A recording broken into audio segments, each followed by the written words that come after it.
आपण मराठा समाजाला टिकणार, कायद्याच्या चौकटीत बसणार, ओबीसी इतर समाजावर अन्याय न करता टिकणार आरक्षण देण्याचा निर्णय सरकारने घेतला होता। त्याप्रमाणे मराठा आरक्षण आपण दिलं। मराठा आरक्षण दिलं आणि मी एवढंच सांगतो की एक मताने आपण मराठा आरक्षण दिलं आणि इतर कुठल्याही समाजावर अन्याय न करता आपण ते आरक्षण दिलं। आता मी एवढंच सांगतो, आपण बैठक घेतली होती एकदा सह्याद्रीमध्ये सर्व पक्षीयांची, बरोबर ना? आणि त्या बैठकीमध्ये एक मताने आपण निर्णय घेतला होता की मराठा समाजाला न्याय मिळाला पाहिजे। मी थोडा पार्श्वभूमी जी आहे ती सांगू इच्छितो आणि त्याप्रमाणे सर्व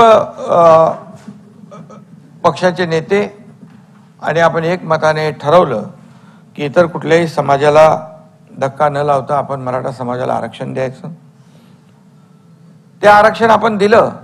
आता आरक्षण दिल्याबरोबर हे आरक्षण टिकणार नाही अशा प्रकारची चर्चा बाहेर सुरू केली। खरं म्हणजे दुर्दैवी आहे। जर आपण आणि यामध्ये आरक्षण टिकणार नाही याची कारणं आहेत कोणाकडे, तर कारणं नाहीत, पण आरक्षण टिकणार नाही।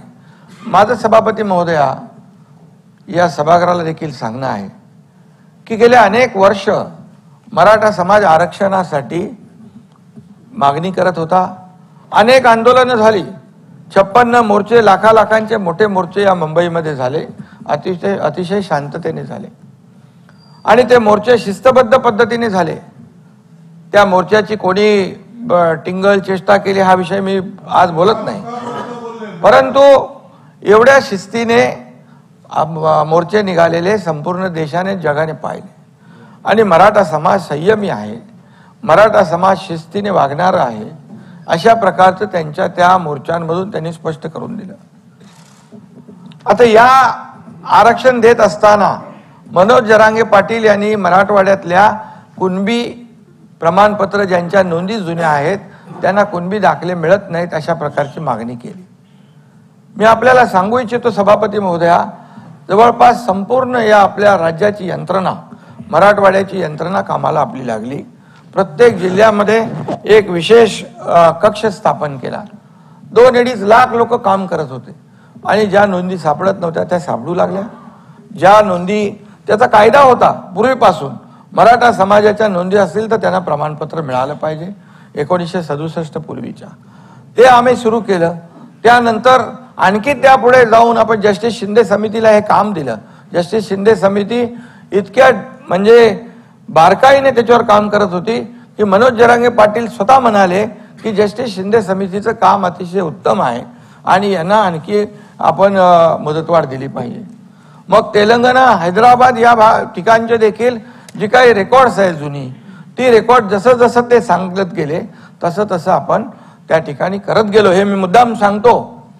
आणि पूर्णपणे सरकारने मराठा समाजाला न्याय कसा मिळेल या बाबतीमध्ये भूमिका घेतली।